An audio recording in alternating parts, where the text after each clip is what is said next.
सकट चौथ का दिन भगवान श्री गणेश जी को समर्पित होता है। इस दिन सुबह स्नान करके गणेश जी का ध्यान करके पूजन किया जाता है। ऐसी मान्यता है कि इस दिन भगवान श्री गणेश जी की पूजा करने से बेहद लाभ होता है। इस दिन व्रत करने वाले पर भगवान की कृपा हमेशा बनी रहती है। संतान की लंबी उम्र के लिए यह व्रत किया जाता है। सकट चौथ का व्रत रखना संतान के लिए अत्यधिक फलदायी होता है तथा संतान के सारे दुख खत्म हो जाते हैं। इस बार सकट चौथ आज 6 जनवरी 2026 को मनाई जा रही है। इस दिन गणेश जी की कथा के अलावा देवरानी और जेठानी जी की कथा को भी सुनना चाहिए। पहले सुने गणेश जी से जुड़ी कथा। एक बार भगवान गणेश बाल रूप में चुटकी भर चावल और चम्मच में दूध लेकर पृथ्वी लोक पर निकले। वे सबको अपनी खीर बनाने को कहते जा रहे थे, लेकिन सबने उनकी बात पर ध्यान नहीं दिया। इसी दौरान एक गरीब बुढ़िया उनकी खीर बनाने के लिए तैयार हो गई और उसने चूल्हे पर एक भगोना रख दिया। इस पर गणेश जी ने घर का सबसे बड़ा बर्तन चूल्हे पर चढ़ाने को कहा। बुढ़िया ने बाल लीला को समझते हुए घर का बड़ा भगोना उस पर चढ़ा दिया। गणेश जी के द्वारा दिया गया दूध और चावल बढ़ गए और पूरा भगोना उससे भर गया। इसी बीच गणेश जी वहां से चले गए और बोले, अम्मा, जब खीर बन जाए तो बुला लेना। पीछे से बुढ़िया के बेटे की बहू ने एक कटोरा खीर खाने के बाद एक कटोरा खीर छुपा दी। अब जब खीर तैयार हो गई तो बुढ़िया माई ने आवाज लगाई, आजा रे गणेशा, खीर खा ले। तभी गणेश जी वहां पहुंच गए और बोले, मैंने तो खीर पहले ही खा ली। तब बुढ़िया ने पूछा कि कब खाई? तो वे बोले कि जब तेरी बहू ने खाई तभी मेरा पेट भर गया। बुढ़िया ने इस पर माफी मांगी।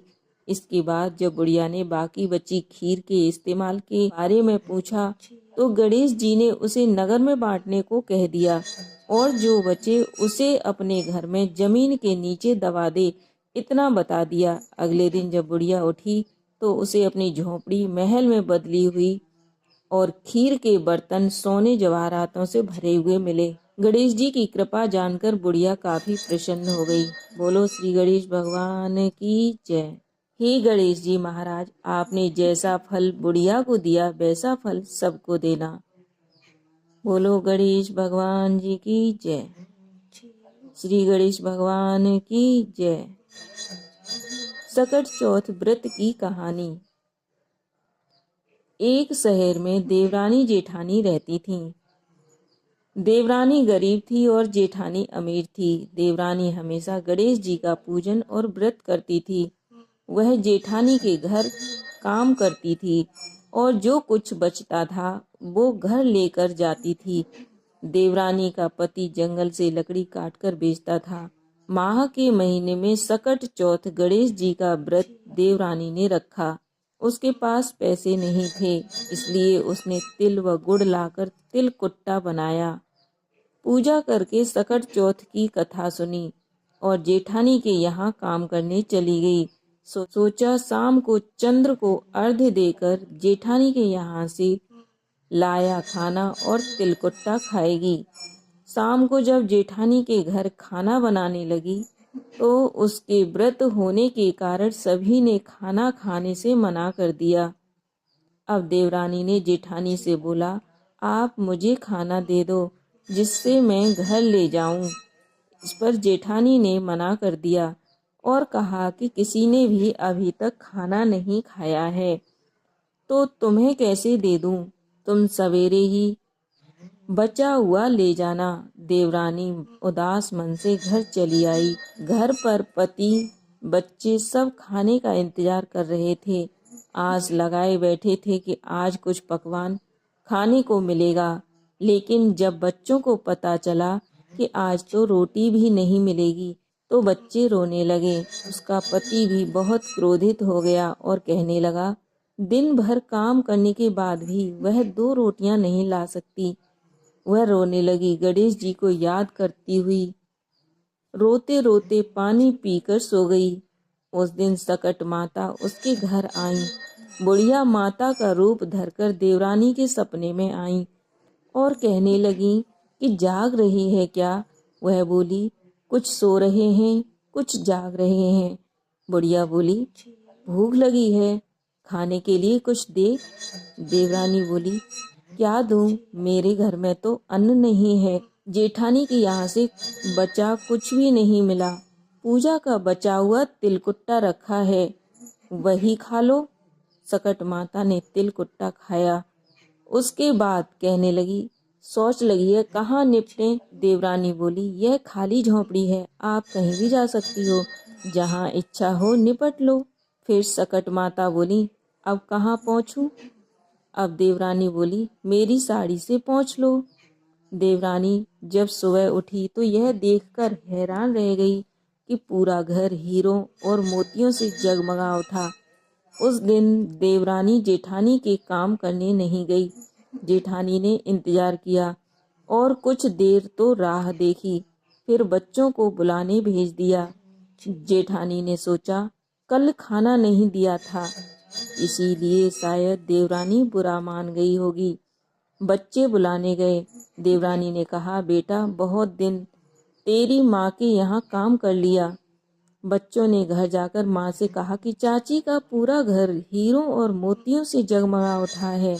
जेठानी दौड़कर देवरानी के पास आई और पूछा, यह सब कैसे हो गया? देवरानी ने उसके साथ जो हुआ वो सब कहानी बता दी। उसने भी वैसा ही करने की सोची। उसने भी सकट चौथ के दिन तिलकुट्टा बनाया। रात को सकट माता उसके सपने में भी आई और बोली, भूख लगी है, मैं क्या खाऊं? जेठानी ने कहा कि आपके लिए छींके में रखा है, फल और मेवे भी रखे हैं, जो चाहे खा लो। सकट माता बोली, अब कहाँ निपटे? जेठानी बोली, मेरे इस महल में कहीं भी निपट लो। फिर उन्होंने कहा कि अब कहाँ पहुँचूं? जेठानी बोली कि कहीं भी पहुँच लो। सुबह जब जेठानी उठी तो घर में बदबू और गंदगी के अलावा कुछ नहीं था। बोलो सकट मैया की जय। हे सकट माता, जैसे आपने देवरानी पर कृपा की वैसी सब पर करना। जय हो सकट मैया की। सकट माता की जय। सकट चौथ व्रत कथा पूर्ण होने के बाद सकट चौथ माता की आरती की जाती है, जो इस प्रकार से है। जय श्री चौथ मैया, बोलो जय श्री चौथ मैया। सच्चे मन से सुमिरे, सब दुख दूर हुआ। ओम जय श्री चौथ मैया। ऊंचे पर्वत मंदिर शोभा अति भारी, देखत रूप मनोहर असुरन भयकारी। ओम जय श्री चौथ मैया। महासिंगार सुहावन, ऊपर छत्र फिरे, सिंह की सवारी सोहे, कर में खड़ग धरे। ओम जय श्री चौथ मैया। बाजत नौबत द्वारे, अरु मृदंग डमरू, 64 जोगन नाचत, नृत्य करत भैरू। ओम जय श्री चौथ मैया। जय श्री चौथ मैया, बोलो जय श्री चौथ मैया। बड़े बड़े बलशाली तेरा ध्यान धरे, ऋषि मुनि नर देवा चरणों आन पड़े। ओम जय श्री चौथ मैया, ओम जय श्री चौथ मैया, बोलो जय श्री चौथ मैया। चौथ माता की आरती जो कोई सुहागन गावे, मैया प्रेम सहित गावे। बढ़त सुहाग की लाली सुख संपत्ति पावे। ओम जय श्री चौथ मैया, जय श्री चौथ मैया, बोलो जय श्री चौथ मैया।